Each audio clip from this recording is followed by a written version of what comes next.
Hello, second standard subject English unit 3 उसका first lesson poem a smile जो मैंने explain कर दी है और आप सब ने ये पोएम लिखनी है और वो लिख दी होगी। ओके, पोएम लिखने के बाद ये मैंने हार्ड वर्ड्स लिखे हैं। आप भी जब पोएम लिख दो पूरी, उसके बाद ऐसे हार्ड वर्ड लिखेंगे। उसमें पहला है रिंकल्स।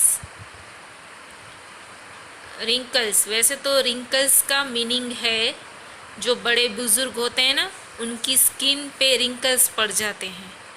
आपके घर में जो दादा दादी होंगे उनकी स्किन देखना, वो थोड़ी ढीली होगी, उसको बोला है रिंकल्स। पर पोएम में रिंकल्स इसको बोलते हैं, ये जो हंसने पर हमारे चेहरे पे ये जो बनता है ना, उसको बोला है रिंकल्स। ओके, फिर सीक्रेट, वो तो पता है सीक्रेट, कुछ ऐसी बातें जो हम सबको नहीं बताते, अपने पास ही वो बात रखेंगे, उसको बोला है secret.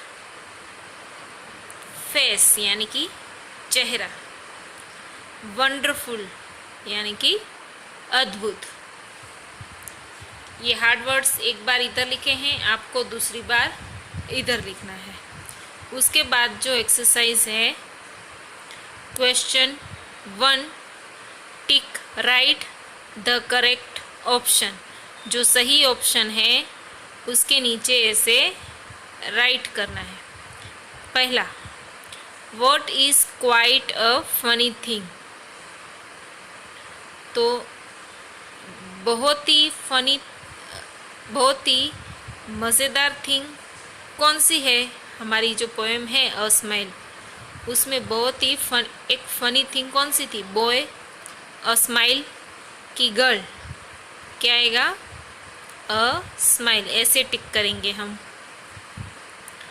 Second, A smile dash up your face. A, sad.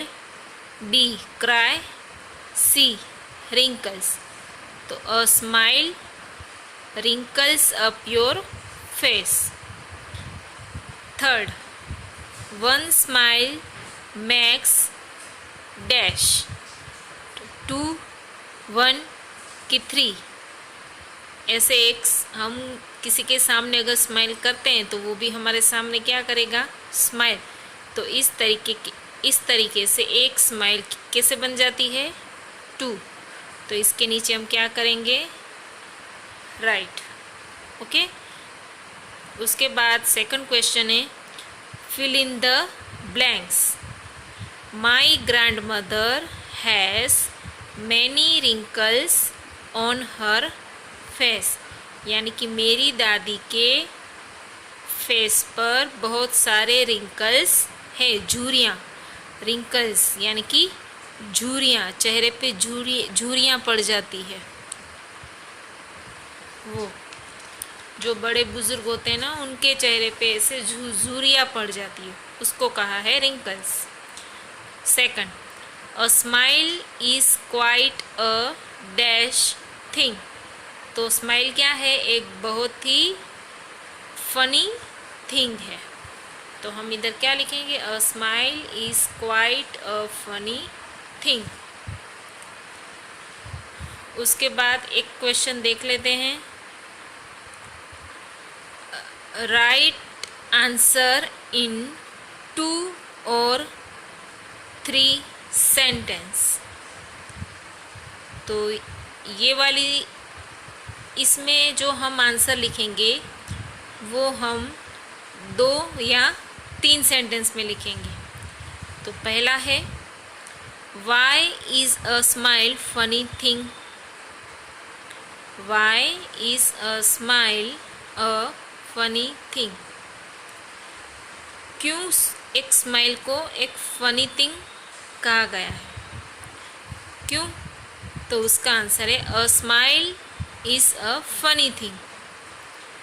एक स्माइल जो होती है वो बहुत ही फनी थिंग होती है, क्योंकि यानी कि बिकॉज, क्योंकि यानी कि because it can make other people happy when they are sad, क्योंकि स्माइल जो होती है वो दूसरे पीपल को, दूसरे लोगों को हैप्पी करती है। कब हैप्पी करती है? व्हेन दे आर सैड, जब वो सैड होते हैं तब स्माइल की वजह से वो पीपल हैप्पी हो जाते हैं। इसलिए स्माइल को एक बहुत ही फनी थिंग कहा गया है, क्योंकि एक स्माइल की वजह से दूसरे जो लोग होते हैं जो सैड होते हैं वो भी थोड़ा हैप्पी फील करते हैं। इसलिए a smile is a funny thing because it can make other people happy when they are sad. और एक लास्ट क्वेश्चन है, what happens when you smile at someone? क्या होता है जब आप किसी और के सामने स्माइल करते हो? व्हाट हैपन्स, क्या होता है? व्हेन यू स्माइल, जब आप हंसते हो, एट समवन, किसी और के सामने। Answer, when we smile at someone they get happy. When we smile at someone, जब हम किसी और के सामने हंसते हैं, they get happy, वे लोग खुश हो जाते हैं। and forget their worries, और वो अपनी चिंताएं, worries यानी कि चिंताएं, forget यानी भूल जाते हैं। अगर हम किसी के सामने हंसते हैं, कोई ऐसा इंसान जो सैड है, अगर उसके सामने हमने अगर हंस दिया तो वो कुछ सेकंड के लिए अपनी चिंताएं भूल जाता है। तो इसलिए आंसर है when we smile at someone, जब हम किसी और के सामने हंसते हैं, दे गेट हैप्पी, वे लोग खुश हो जाते हैं। एंड फॉरगेट देयर वरीज, और फिर वो अपनी चिंताओं को भूल जाते हैं। तो ये लेसन में इतनी एक्सरसाइज आप लोग करेंगे। एक hard word, question 1, question 2 and question 3।